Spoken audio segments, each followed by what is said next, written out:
복음 15장 우리 25절부터 우리 32절까지 보겠습니다.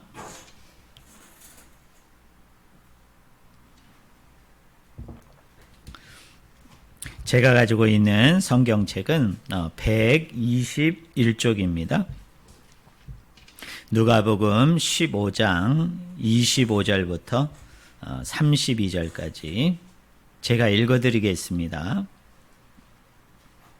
마다들은 밭에 있다가 돌아와 집에 가까이 왔을 때에 풍악과 춤추는 소리를 듣고 한 종을 불러 이 무슨 일인가 물은데 대답하되 당신의 동생이 돌아왔음에 당신의 아버지가 건강한 그를 다시 맞아들이게 됨으로 인하여 살찐 송아지를 잡았나이다 하니 그가 노하여 들어가고자 하지 아니하거늘 아버지가 나와서 권한대 아버지께서 대답하여 이르되 내가 여러 해 아버지를 섬겨 명을 어김이 없거늘 내게는 염소 새끼라도 주어 나와 내 벗으로 즐기게 하신 일이 없더니 아버지의 살림을 창녀들과 함께 삼켜버린 이 아들이 돌아오매 이를 위하여 살찐 송아지를 잡으셨나이다. 아버지가 이르되 예 너는 항상 나와 함께 있으니 내 것이 다 내 것이로되 이 내 동생은 죽었다가 살아났으며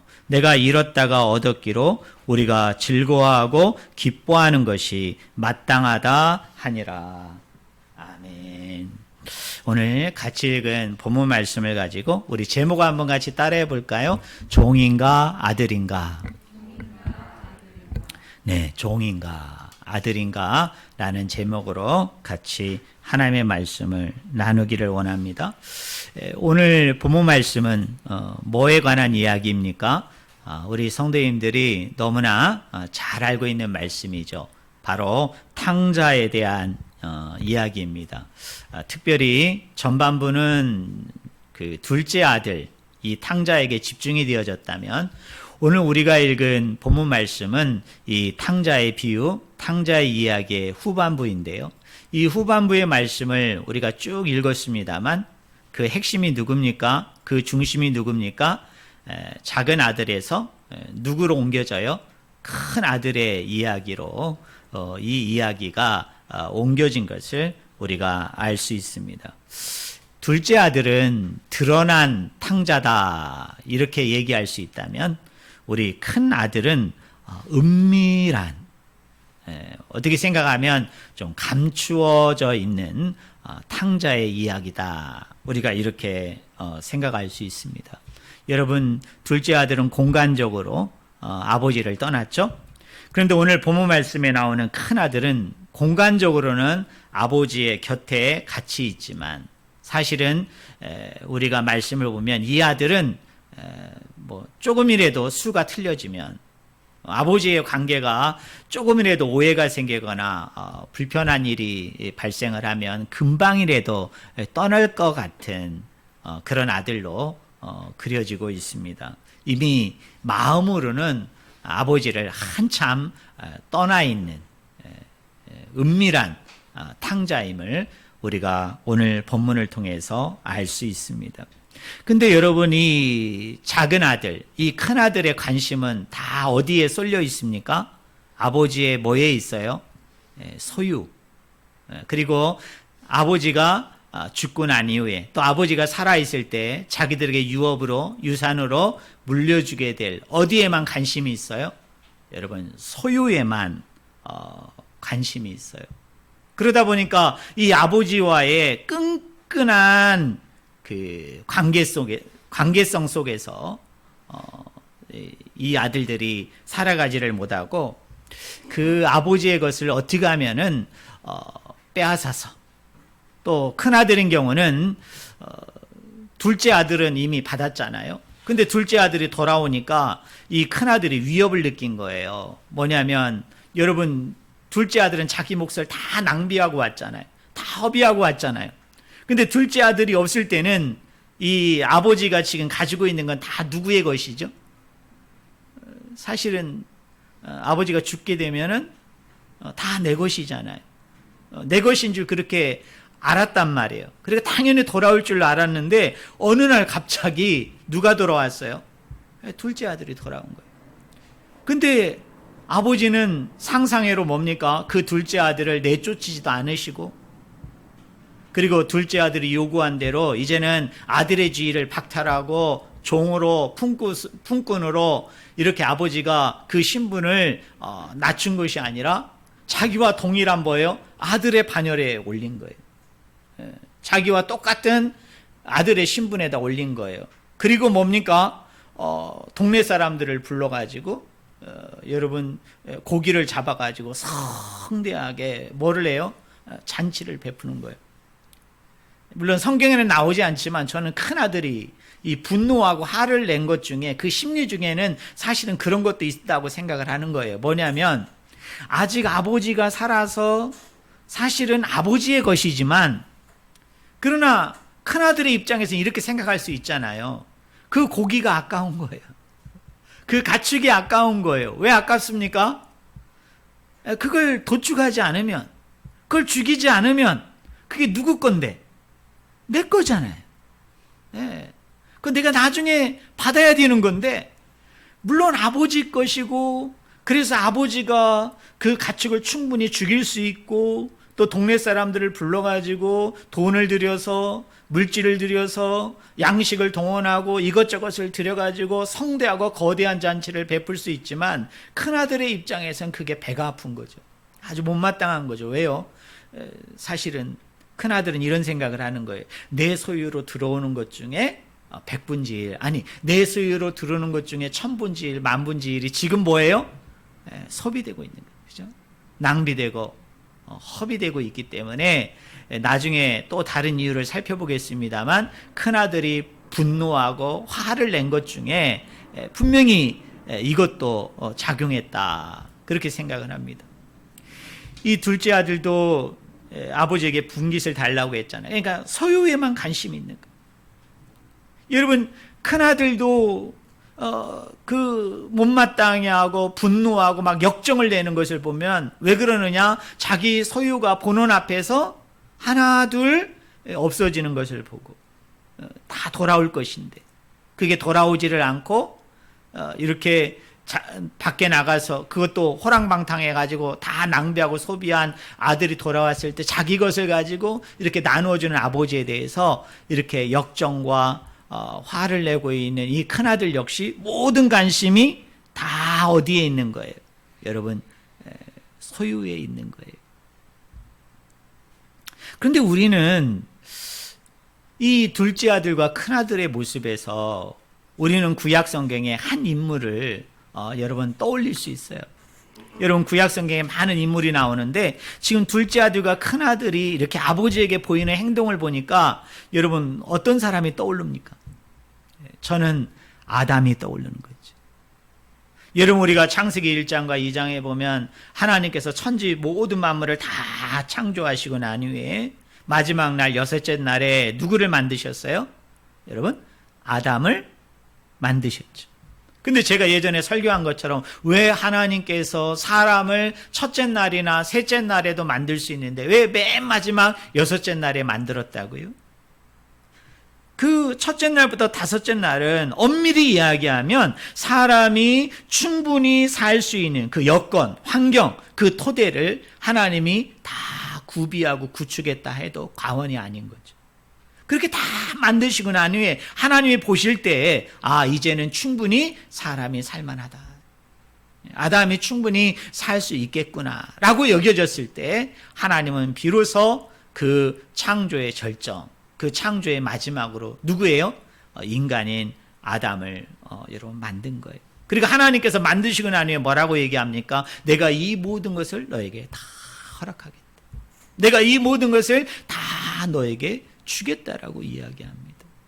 그랬을 때 이 아담이 어떻게 합니까? 처음에는 하나님이 주신 이것을 가지고 하나님이 주신 그 평안과 안위 가운데 살고 있다가 점점 아담의 마음 가운데, 물론 사단이 불어넣은 생각이겠지만 그 마음 가운데 어떤 생각이 들었느냐면 아버지의 것이 곧 나의 것이고 또 하나님께서 그것이 아버지의 것이라 할지라도 네가 이 모든 것을 다 누리고 네가 이 모든 것을 다 소유하고 그리고 네가 원하는 대로 이 모든 것을 다 행할 수 있다라고 얘기했음에도 불구하고 아담의 관심이 점점 어디서요? 이 모든 것을 주시고 이 모든 것을 허락하시고 이 모든 것을 있게 하신 아버지에게서 어디로 옮겨가는 겁니까? 소유에 점점 그 중심이 움직여지는 거예요. 그 마음과 생각이 움직여지는 거예요. 그래서 마지막에는 어떤 교만까지 이르게 돼요? 하나님이 앉으신 그 자리에 내가 앉아야 되겠다. 네. 하나님께서 이미 다 주셨다고 얘기했지만 그러나 그 소유권 마저도 나의 것으로 여러분 빼앗으려고 하는 그 마음을 품었던 아담을 저는 오늘 본문 말씀을 통해서 보게 되는 거예요. 사랑하는 성도 여러분, 이게 비단 아담만의 모습일까? 오늘 우리의 모습이죠. 이게 오늘 우리의 여러분 자아상이잖아요. 오늘 우리도 어떻습니까? 창조주 되시는 하나님께서, 여러분 구원자 되시는 하나님께서 우리에게 모든 것을 다 주셨거든요. 모든 것을 다 허락하여 가지고 우리에게 다 넘치도록 이미 있게 하여 주셨거든요. 근데 사람은 모름지기 어디에 관심이 있느냐면 소유에 관심이 있는 거예요. 어떻게 하면 더 가지고 어떻게 하면 더 소유하고 어떻게 하면 더 내 것으로 만들까? 거기에만 우리의 모든 관심이 집중이 되다 보면 어떤 일이 일어나게 돼요? 불안하게 되는 거예요. 여러분, 염려가 생기게 되는 거죠. 그리고 거기에서 자꾸 뭐예요? 우리의 하나님의 은총, 하나님의 사랑보다는 우리의 노력을 생각하게 되고 우리가 힘쓰고 애쓰고 우리가 얻고자 하는 것을 얻기 위해서 더 분투하고 노력하는 그런 헛된 삶을 우리가 살게 되어지는 거예요. 여러분 신앙생활도 마찬가지. 사랑하는 성도 여러분, 여러분 믿음 생활하면서 여러분 신앙생활하면서 여러분 얼마나 여러분 자유하세요? 정말 하나님께서 예수 그리스도 안에서 나를 구속하시고 나에게 크신 은혜, 크신 사랑을 주셔서 나를 구원해 주셨다는 이 엄청난 사실이 너무나도 크고 엄청난 것으로 여겨지기 때문에 비록 내가 차지하고 내가 가지고 있는 것이 보잘것없고 하찮은 것이라 여긴다 할지라도 이쪽에 관심이 너무 크고 이쪽에 관심이 집중이 되어지다 보니까 내가 이런 부분에서 자유할 수 있거든요. 내가 이런 부분에서 별로 개의치 않을 수 있어요. 그런데 하나님이 나에게 주신 엄청난 은혜와 사랑이 있음에도 불구하고 이곳에 나의 관심과 나의 주된 생각이 있지를 아니하고 지금 내가 당장 가지고 있는 거, 내가 지금 당장 소유하고 있는 거, 내가 지금 당장 누리고 있는 곳에 내 관심이 오고 내 생각이 집중이 되어지다 보면 여기서부터 뭐가 나오기 시작하느냐 하면 우리의 노력이 나오는 거예요. 여러분 우리의 애씀이 나오는 거예요. 그러면서 우리 가운데 불안이 생기죠. 뭐냐? 내가 이렇게 애쓰고 노력하고 내가 힘써서 과연 이것이 될까? 내가 더 많은 걸 소유할 수 있을까? 더 안락하고 평안하고 더 부유한 삶을 내가 가질 수 있을까? 거기에 대한 불안함 때문에 전전긍긍하는, 그래서 거기에 쉼이 없고 안식이 없고 평화가 없고 자유가 없는 삶을 살게 되는 거예요. 그러다 보니까 여기에서부터 비롯되어져 나타나는 게 뭐냐면 행위 공로 사상이 나오는 거죠. 그래서 뭡니까? 이쪽에 관심과 이쪽에 집중하지를 못하고 지금 내 위치, 내 상황, 내 여건에만 집중하고 관심 있는 사람은 어떻게 하느냐 하면 어떻게 하면은 내가 더 하나님께 복을 받을 수 있을까? 어떻게 하면 내가 하나님 앞에 더 축복을 받을 수 있을까? 그러다 보니까 뭐예요? 자꾸 기도를 더 해야 되겠다. 내가 헌금도 더 해야 되겠다. 봉사도 더 해야 되겠다. 내가 충성도 더 해야 되겠다. 교회 가는 것도 내가 몇 번 더 가야 되겠다. 근데 왜 그렇게 하는 거예요? 아버지의 기쁨이 아니에요. 하나님의 기쁨이 아니에요. 불안한 거거든요. 내가 이렇게 애쓰고 내가 이렇게 노력하고 내가 이렇게 힘쓰면 복을 받을 것 같아요. 축복을 받을 것 같아요. 그런데 내가 그렇게 하지 않으면 불안한 거예요.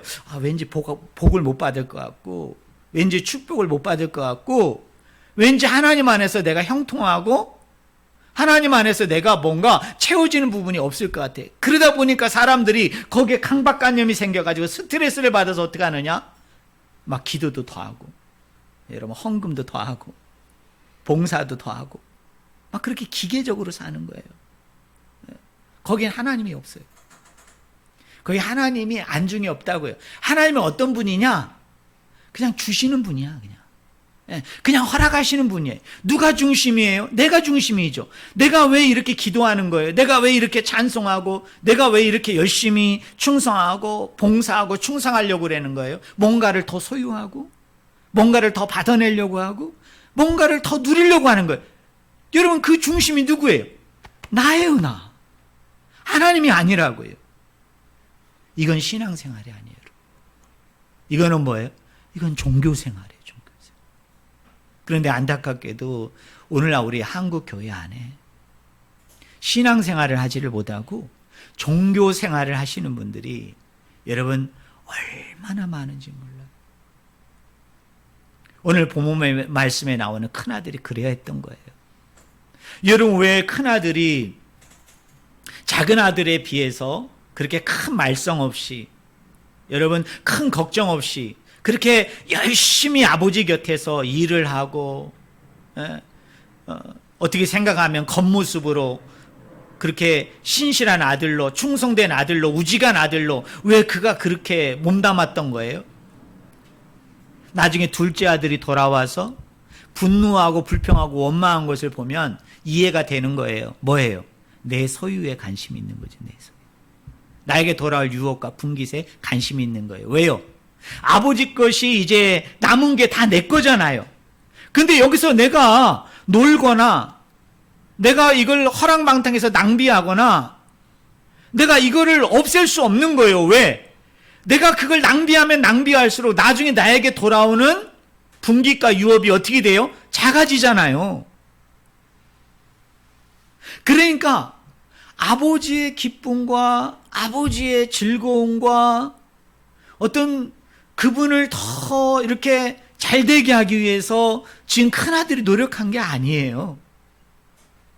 물론 둘째 아들에 비해서는 도덕적으로 윤리적으로 생활적으로 문제가 없고 아주 모범적이고 어떻게 생각하면 사회적으로 얘기하면 아주 건실한 사람이죠. 건실한 직장인이에요. 근데 이 사람이 이렇게 한 이유는 딱 하나예요. 뭐예요? 내 소유. 나에게 돌아올 그 더 넉넉한 어떤 분깃과 유업을 위해서 그렇게 한 거예요. 사랑하는 성도 여러분, 저는 우리 성도인들이 종교인으로 살지 않으셨으면 좋겠어요. 여러분, 이 자리에 앉아있는 우리 모든 분들이 다 신앙인으로 사셨으면 좋겠어요. 네. 여러분, 종교인과 신앙인의 차이가 뭐예요? 예? 여러분, 신앙인은 아버지가 중심이에요. 그리고 그 관계가 중심이죠. 그리고 어떤 일을 하고 어떤 수고를 하고 내가 어떤 헌신을 하고 충성을 하되 누구의 기쁨을 위해서 하는 겁니까? 아버지의 기쁨이, 하나님의 기쁨이. 내가 기도하고 내가 말씀 보고 내가 믿는 자로서 하나님을 따르는 자로서 내가 온전히 살고자 하는 것은 뭐예요? 그게 아버지가 기뻐하는 일이기 때문에, 하나님이 기뻐하는 일이기 때문에 내가 그 일을 하는 거예요. 어떤 소유에 있지 않아요. 하나님에 의해서 떨어진 어떤 부스러기에 있지 않다고요. 그런데 종교인은 어떤 사람입니까? 나름대로 열정이 있어요. 나름대로 열심히 있어요. 나름대로 충성을 하는데 이 사람의 주된 관심은 다 어디에 있습니까? 하나님에게 있지를 아니하고 누구에게 있어요? 나에게 있는 거예요. 말은 하나님을 위해서 한다고 하는데, 말은 예수님을 위해서 한다고 하는데, 그렇게 하는 그 이유와 근거와 목적이 하나님이지를 않고 철저하게 누구에게 있느냐면 나에게 있는 거예요. 나에게. 내가 잘 되려고. 누구에 의해서? 하나님에 의해서.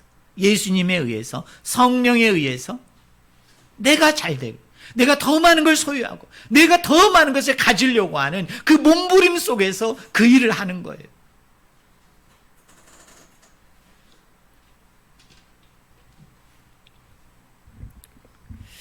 우리가 읽지는 않았습니다만 둘째 아들이 이제 허랑방탕해가지고 자기에게 돌아온 분깃을 다 이제 허비하고 돌아온 이후에 아버지를 만났을 때 이 둘째 아들이 아버지에게 뭐라고 얘기하죠? 나를 아들로 여기지 말고 뭐로 여겨달라고 그랬어요?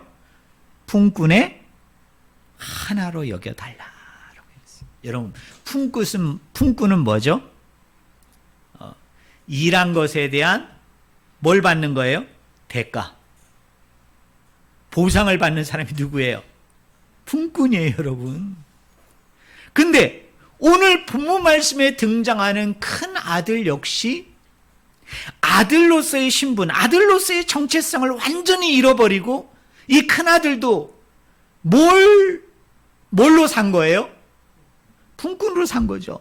왜요? 아버지로부터 받을 그 소유, 아버지로부터 받을 그 분깃, 아버지로부터 받을 그 뭐에 관심이 있어요?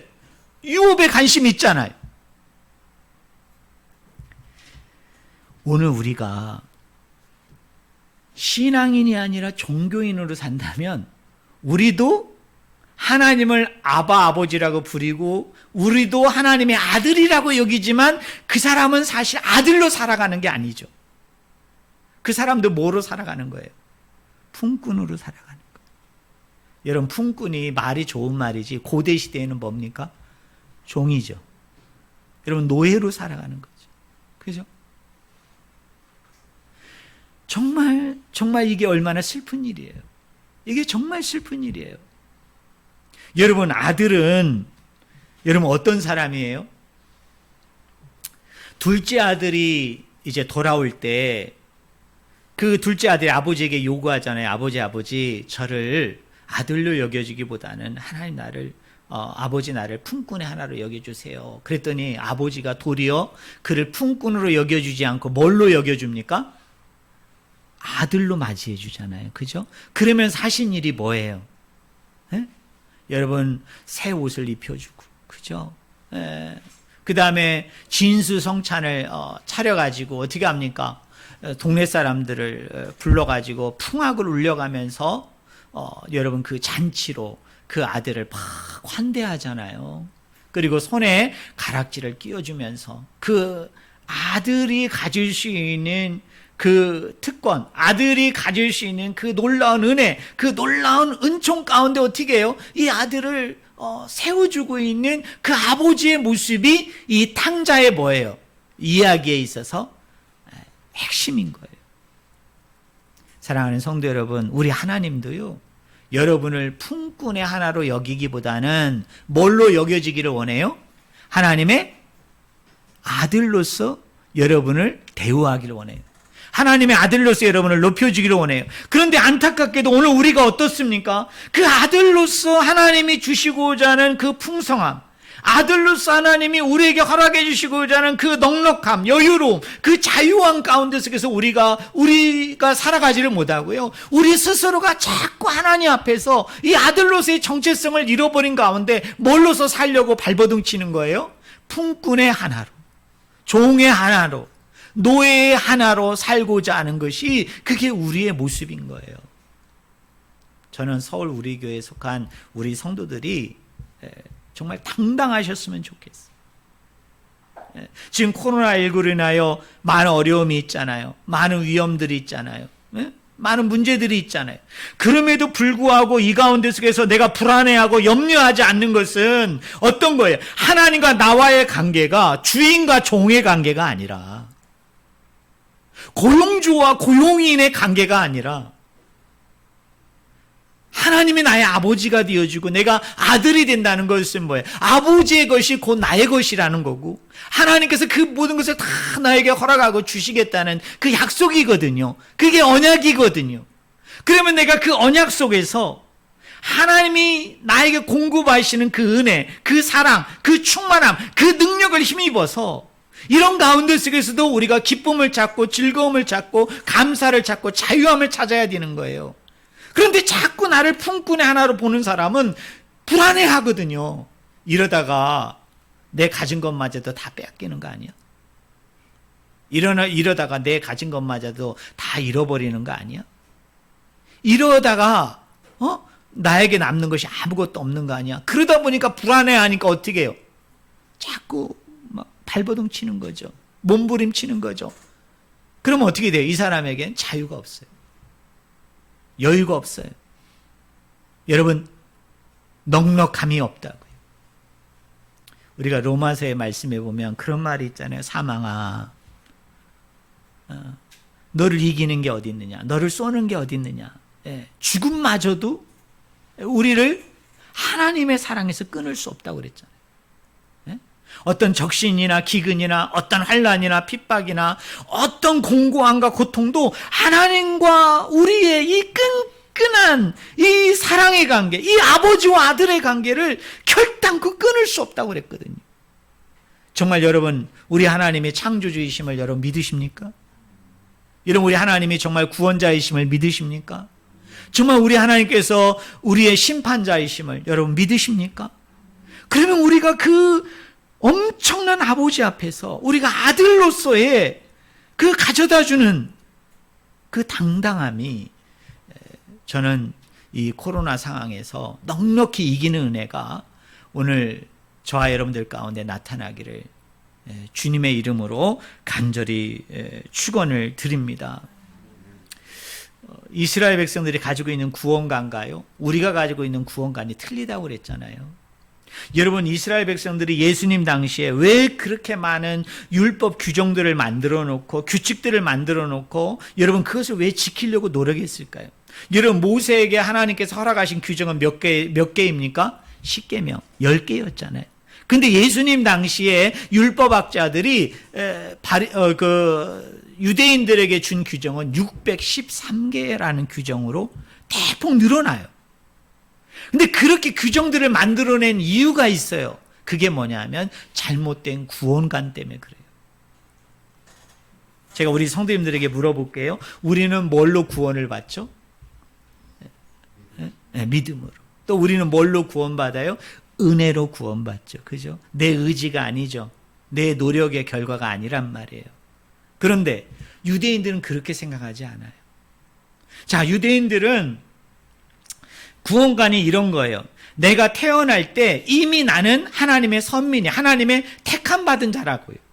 근데 이 사람이 이제 마지막 그 죽게 되어지는 그 순간까지 이 사람이 힘쓰고 노력해야 되는 게 있는데, 그게 뭐냐면 하나님으로부터 천국에 갈 수 있는 멤버십을 받아야 된다고 생각을 하는 거예요. 그 자격증을 받아야 된다고 생각하는 거예요.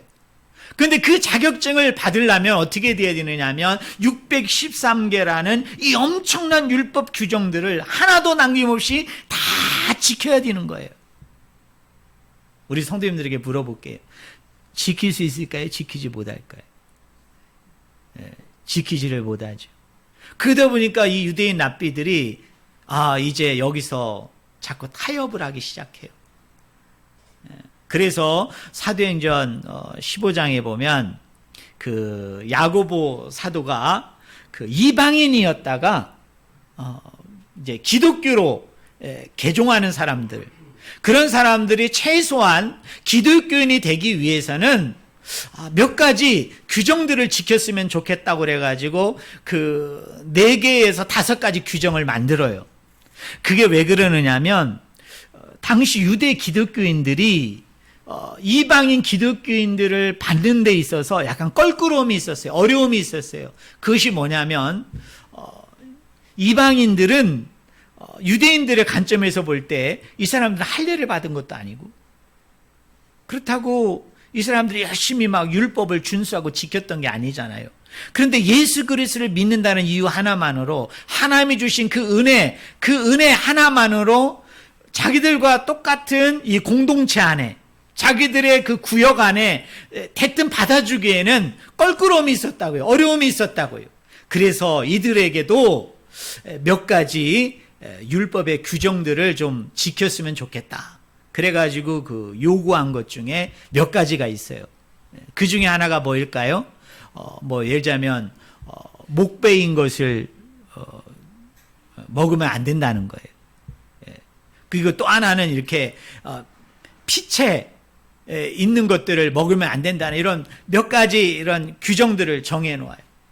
근데 왜 야고보 사도가 613개라는 당시에 율법 규정이 있음에도 불구하고 이렇게 소수의 몇 가지 규정만을 가지고 그들을 받아주기를 원했느냐면 이게 야고보만의 생각이 아니라 당시 율법에 믿는 많은 랍비들과 학자들이 가만히 보니까 이 멤버십을 얻기 위해서는 무려 613개라는 규정을 다 지켜야만 마지막 천국에 갈 때 멤버십을 얻게 되는데 어떤 사람이랄지라도 이 613개를 다 지킬 수가 없는 거예요. 그러다 보니까 이 사람들이 야 이거 다 지킬 수 없어. 이거 다 지키라고 그러면 천국에 갈 사람이 하나도 없어. 그러니까 우리 타협안을 내기 시작하면서 이거를 줄여가지고요. 이 사람들이 몇 가지까지 줄였느냐면 이걸 8가지로 줄였어요. 그래서 최소한 우리가 613개를 다 지켜야 되지만은 그러나 613개는 다 지킬 수 없고 적어도 최소한 7개 내지 8가지 요 정도는 지켜야 우리가 천국에 갈 수 있는 멤버십을 받을 수 있다라고 그렇게 강조한 거예요. 그래서 유대인들이 그 당시에 그걸 지키기 시작한 거예요. 열심히. 그래서 뭐예요? 최종적으로 마지막에 이 사람들이 그것을 지키면 천국에 갈 수 있는 티켓 멤버십을 얻을 수 있다라고 생각한 거예요. 근데 여러분에게 한번 질문해 볼까요?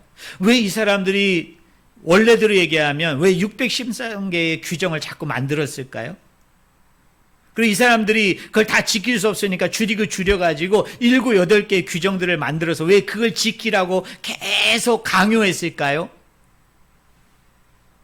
답이 뭘까요? 불안함이에요. 불안함인 거예요. 그래서 만든 거예요. 아까 제가 설교 초두에 얘기했잖아요. 오늘날 우리 한국의 그리스도인들이 이 불안함이 있다고요. 뭐에 대한 불안함? 소유에 대한 불안함도 있지만요. 두 번째 불안함은 뭐냐면 내가 이렇게 신앙생활하다가 내가 이렇게 믿음 생활하다가 내가 정말 구원받을 수 있을까? 나 죄도 짓는데, 나 불순종하는데, 이거 내가 가끔 주일도 빼먹는데. 네? 그러다 보면요, 자꾸 우리 안에 뭘 만들기 시작하느냐면, 나 나름대로 규칙을 만든다고요, 여러분. 나 나름대로 자꾸 뭘 만들죠? 내가 스스로 지켜야 되는 계명들을 만든다고요. 이런 거죠. 아침에 일어나면은, 기도부터 시작하죠. 저녁에 자기 전에 뭐예요? 기도하고 자야 되겠다. 또 어떤 성도는 갑자기 이런 생각을 하는 거예요. 야, 내가 이번 1년에는 내가 신약 성경을 한번 일독해보겠다. 내가 신구약 성경을 한번 일독해보겠다. 또 어떤 분은 헌금 생활을 평상시 안 하던 분이 어느 날 갑자기 헌금을 하는 거예요. 그죠? 왜 그렇게 하는 줄 아세요? 하나님을 염두에 두고 예수님을 염두에 두고 하나님을 기쁘게 하고 예수님을 즐겁게 하기 위한 게 아니에요. 우리 안에 두려움이 있다고요. 염려가 있어요. 그게 뭐냐면 야, 내가 이 정도로 기도 안 해서 내가 천국 갈 수 있어? 내가 이 정도로 하나님 앞에 헌금 생활을 안 하면서 내가 천국 갈 수 있을까?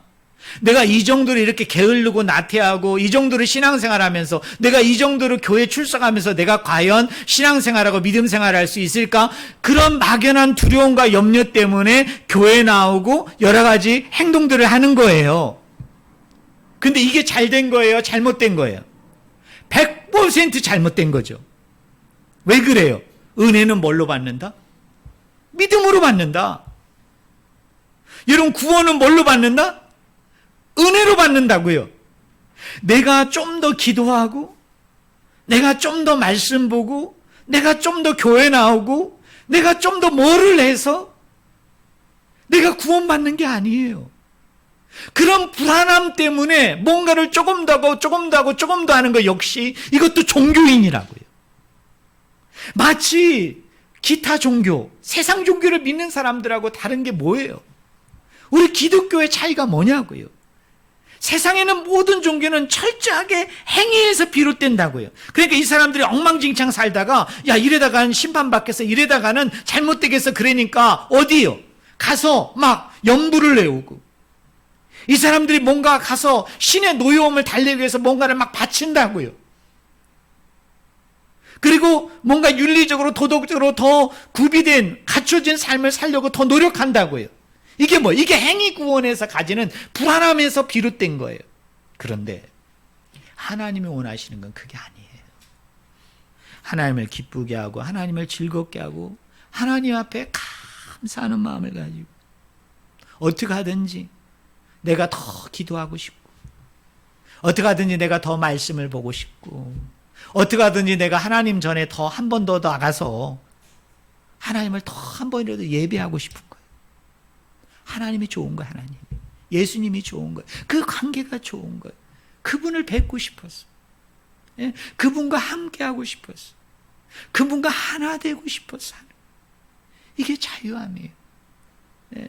이 은혜가 가져다주는, 이 사랑이 가져다주는 넉넉함으로 우리 하나님을 예배하고 찬송하고 높일 수 있는, 저는 우리 귀한 성도님들이 되기를 주님의 이름으로 간절히 축원을 드립니다.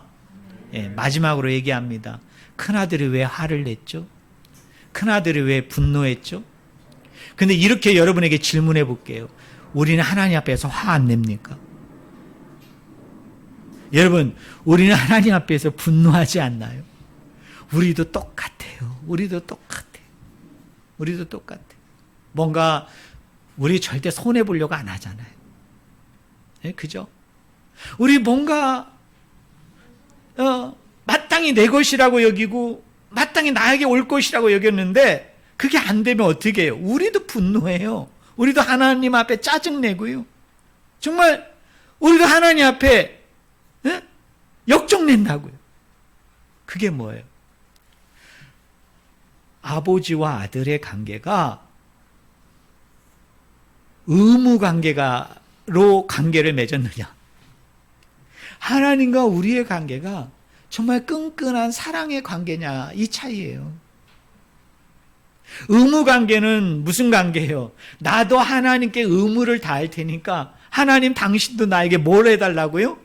당신도 의무를 다해야지. 내가 이만큼 드렸으면 하나님은 나에게 더 주셔야 되는 거예요. 내가 이만큼 했으면 하나님은 나를 미쁘게 모아주시사 나를 이렇게 해야 되는 거예요. 이게 무슨 관계예요? 의무 관계예요. 근데 여러분, 사랑의 관계는 뭐죠? 내가 좀 못해도, 내가 좀 그 기준에 좀 미달이 돼도, 내가 정말 마음에 들지 않더라도 우리 하나님은 너무 인자와 사랑이 많으신 하나님이기 때문에 어떻게 해요? 용서하고 용납하고 그때마다 또 필요한 것들을 공급하면서 그 사람이 살아가도록 만들어주는 그 관계.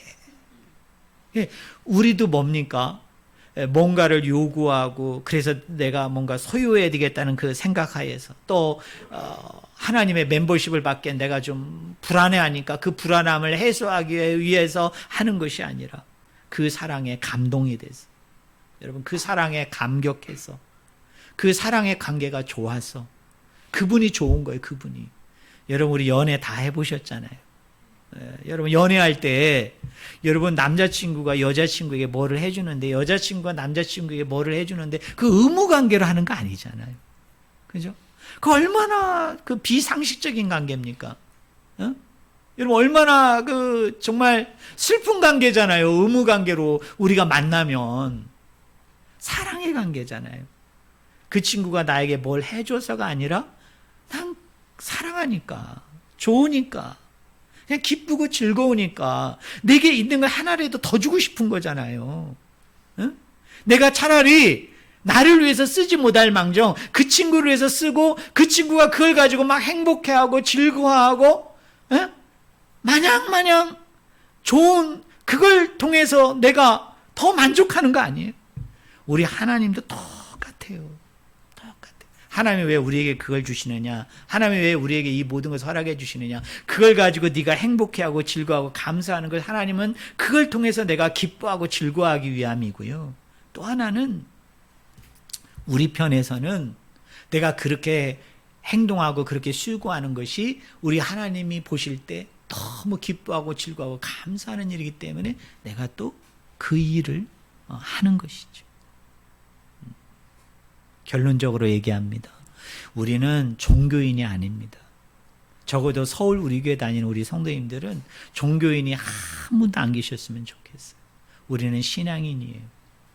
소유에 관심이 없고 하나님에게만 관심이 있고, 그리고 내 기쁨과 내 즐거움과 내 만족을 위해서 살아가는 게 아니라, 또 불안해하는 것을 해소하기 위해서 내가 뭔가를 하는 게 아니라, 그분과 나와의 그 사랑의 관계 속에서 그 하나님의 기쁨과 즐거움이 나의 기쁨이고 즐거움이어서 어떤 일들 가운데 자유함을 가지고, 절대로 이렇게 종처럼 매이지 마시고요. 막 억지로 등 떠밀려서도 하지 마시고요. 막 무게감을 가지고 하지 마시라는 거예요. 이거 안 하면 안 될 것 같아. 내가 이렇게 살지 않으면 내가 당장 어떻게 될 것 같아. 여러분, 그건 믿음이 아니에요. 내가 얘기했잖아요. 사망도 하나님과 우리의 관계를 끊을 수 없다니까요. 어떤 기근과 핍박과 환난과 어떤 적신도 어떠한 세력도 우리와 하나님의 관계를 끊을 수 없어요. 한번 맺어진 관계는 영원한 관계예요. 이걸 내가 믿는다면 더 이상 불안해하지 말고 전전긍긍해하지 말고, 좀 없어도, 여러분 내가 좀 못해도, 내가 조금 잘하지 못해도 우리 하나님은 마냥 저와 여러분을 예뻐해 주시고 여러분 사랑하고 아껴준다는 그 사실을 기억을 하고, 여러분 자유함을 가지고 신앙생활하세요. 누구도 여러분을 구속할 수 없어요. 여러분에게 누구도 여러분의 어깨에다 십자가 멍에를 메울 수가 없다고요. 여러분이 서울 우리 교회를 선택한 것도 뭐예요? 기쁨과 즐거움을 하시고요. 여러분 그 예배 한 번 더 나오는 것도 여러분 멍에를 가지고 하지 말란 말이에요. 막 부담감을 가지고 오지 마시고, 이게 자유를 가지고 오는 거예요. 기쁨을 가지고 즐거움을 가지고. 내 아버지의 집에 내가 가는데, 여러분 남의 집 가는 것도 아니잖아요. 무슨 상사의 집 가는 것도 아니고, 여러분 부모님 집에 가면서 그런 부담감 가지고 어떻게 다녀요, 부모님 집에. 그죠? 그저 부담 없이 자유함을 가지고 이렇게 주님의 집을 왕래할 수 있는 그런 크신 은혜와 은총이 저와 여러분들 가운데 넘치기를 주님의 이름으로 간절히 축원을 드립니다. 기도하겠습니다.